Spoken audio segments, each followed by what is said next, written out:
Olá, eu sou o Jovenilton Soares de Souza, aluno do mestrado em Ciência da Computação pela Universidade Federal do Maranhão, a UFMA, e aqui irei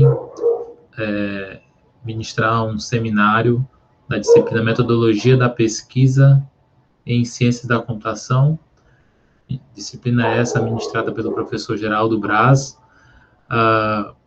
O nosso tema será Sistema de Recomendação em Ambiente Educacional com base nas características de aprendizado de cada usuário. Então, nós teremos a nossa introdução, logo em seguida a revisão de literatura, metodologia e as referências. Então, o nosso tema e a nossa problemática, ela trata da seguinte forma. Então, observa-se que em um ambiente virtual de aprendizagem, ou seja, um AVA, as informações são oferecidas para todos os usuários de forma geral, não respeitando as características físicas e mentais de cada usuário. Então, essas características físicas poderia, por exemplo, ser uma deficiência motora do aluno ou uma visão, uma baixa visão, né? E problemas mentais, o aluno poderia ter algum transtorno, né? Ou uma deficiência de aprendizagem, ou seja, um tempo mais amplo de latência, um tempo de latência mais amplo. Então, de cada usuário. E durante esse trabalho, a palavra usuário e a palavra alunos, elas serão palavras sinônimas.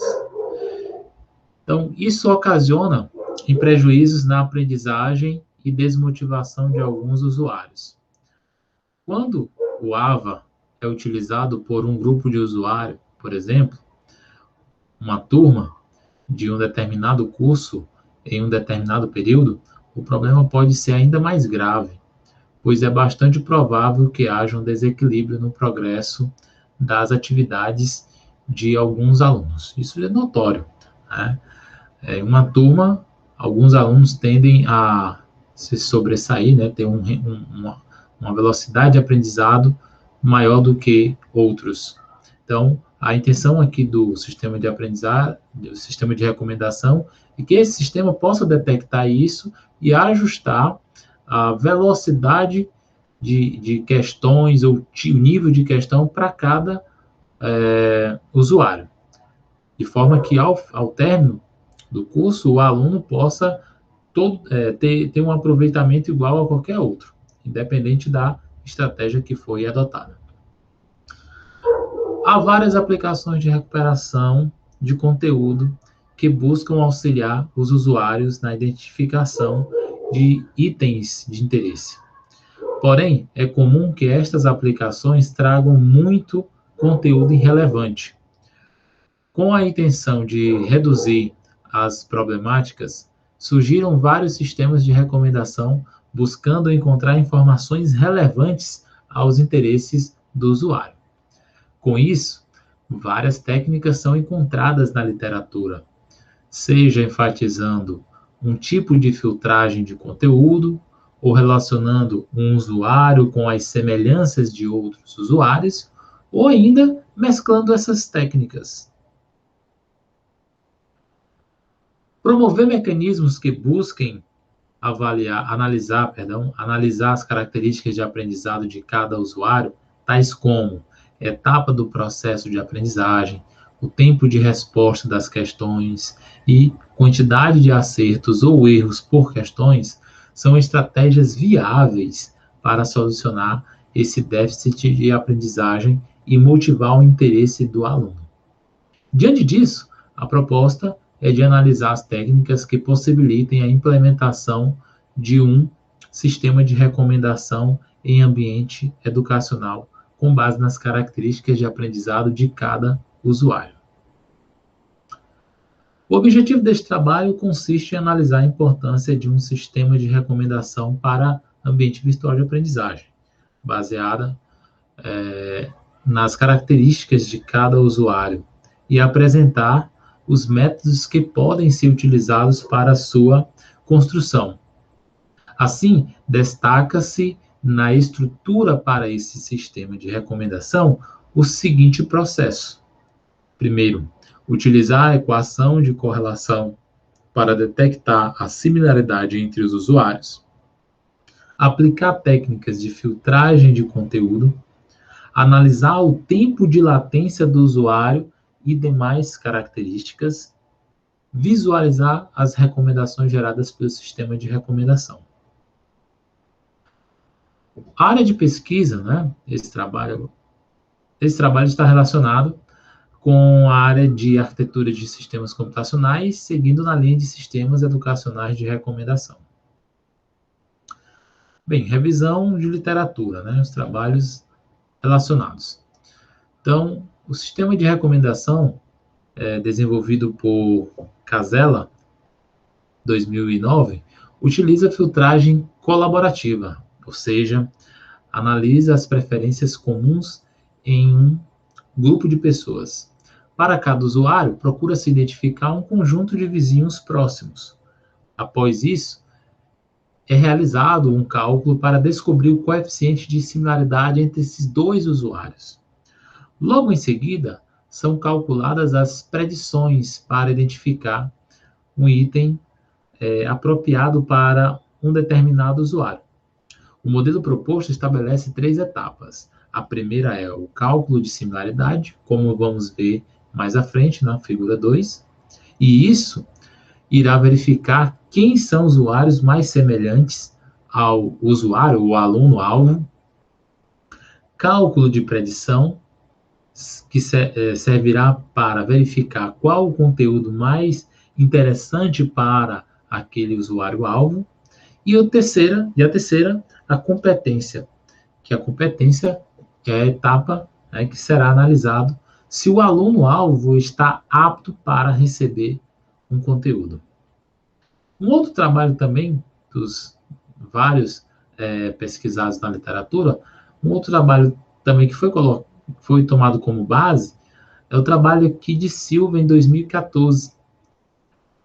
Algumas técnicas de filtragem de conteúdo são consideradas e relacionam a identificação de padrões de comportamento com conteúdos de interesse. São elas: filtragem baseada em conteúdo, que compara os interesses dos alunos com a descrição do conteúdo; filtragem colaborativa, que obtém as recomendações com base nas trocas de experiência entre as pessoas que possuem interesses comuns; a filtragem híbrida, que baseia-se na combinação, em combinar os pontos fortes das duas filtragens anteriores, a filtragem baseada em conteúdo e a filtragem colaborativa; e a filtragem em conhecimento, que resulta da aplicação de processo de descoberta de conhecimento de base de dados, também abreviado por KDD. Esse processo ele extrai informações potencialmente úteis que estão implícitas em grandes coleções de dados. Desses trabalhos relacionados, nós elencamos aqui três trabalhos, 3 obras, e aqui, para cada obra, foi colocada aqui as suas técnicas utilizadas e as suas finalidades. Fizemos uma comparação. Metodologia. Então, nosso modelo proposto é esse. Então, esse modelo consiste em 2 datasets. Um dataset que irá armazenar o conteúdo. Esse conteúdo, primeiramente, ele é adicionado pelo professor. Então, o professor ele cria ali, vamos supor, as questões, né? Coloca metadados para essas questões, metadados como, por exemplo, o nível dessa questão, né? Para qual disciplina é essa questão, enfim. E nós temos aqui um outro dataset que vai tratar sobre as informações sobre os usuários. Então, através desses 2 datasets, nós temos aqui um módulo de recomendação que nós teremos aqui o sistema de recomendação que irá analisar a similaridade dos usuários, assim como os conteúdos. Esse sistema de recomendação também vai fazer essa filtragem de conteúdos. Descoberto que, através daquela solicitação de um usuário-alvo, é descoberto a necessidade de uma determinada informação ela vai ser enviada, deve ser recomendada para aquele usuário-alvo, né? Vai ser observado também o conteúdo para esse usuário-alvo. Ou seja, resumindo, o sistema de recomendação ele vai buscar, primeiramente, quais os usuários desse dataset são semelhantes ao usuário-alvo e esses usuários, quais questões ou quais informações eles buscaram, certo?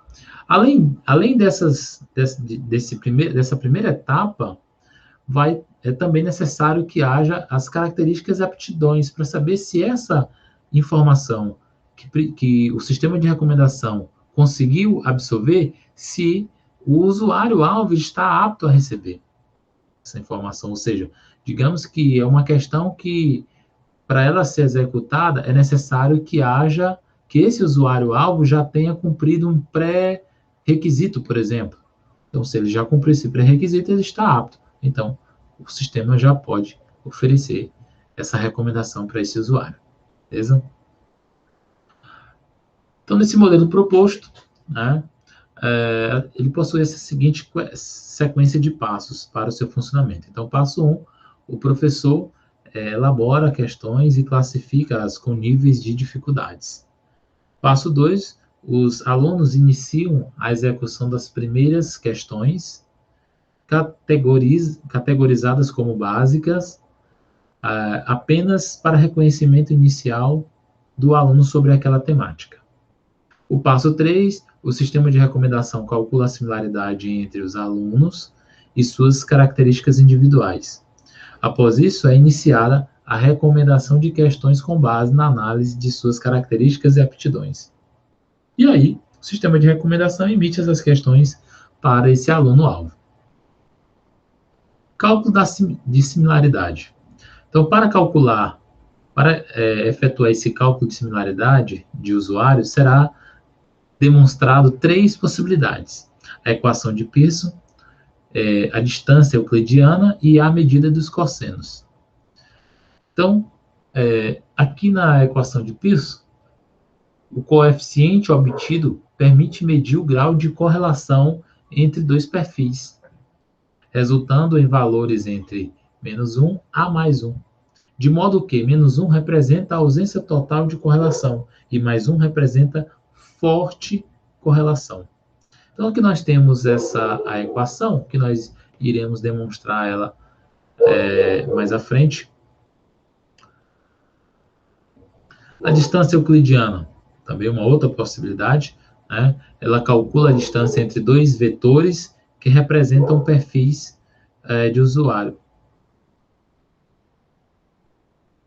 A medida dos cossenos calcula o cosseno do ângulo formado pelos dois vetores que representam os perfis de usuários. Bem, demonstração de experimento. Suponha que seja escolhido a equação de Pearson para encontrar a similaridade entre os usuários. Observação: o valor da nota da questão é atribuído pelo professor em uma escala de 1 a 5 para cada nível de dificuldade.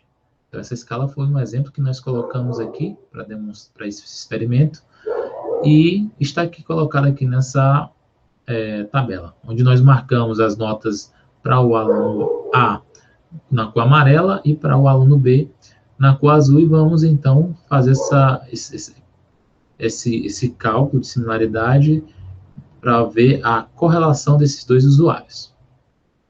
Então, a primeira coisa, se obtém a média de cada usuário. Então, o usuário A, que ele está aqui como usuário 1, ele vai ter a média 3, e aqui nós estamos demarcando com verde a média do usuário A. A média do usuário B foi obtida, deu 3,5, e aqui nós marcamos ela na cor rosa. Então, após obtida as médias, vamos calcular essa correlação. Então, utilizando aqui a equação de Peirce, nós temos aqui todo o cálculo e obtendo aqui o valor 1. Então, como o valor obtido foi 1, entende-se que há uma alta correlação entre os usuários A e B. Se fôssemos calcular a correlação entre A e C, nós iríamos obter, através da equação de Peirce, o valor 0,53, ou seja, nós teríamos aí uma média correlação, ou seja, entre 1 e 0,53, o 1 ele tem uma taxa de correlação maior. Então, o próximo passo é escolher a nova questão que será recomendada com base em uma das técnicas de filtragem que nós já citamos aqui. Aqui algumas referências que nós colocamos para a construção desse trabalho. E muito obrigado.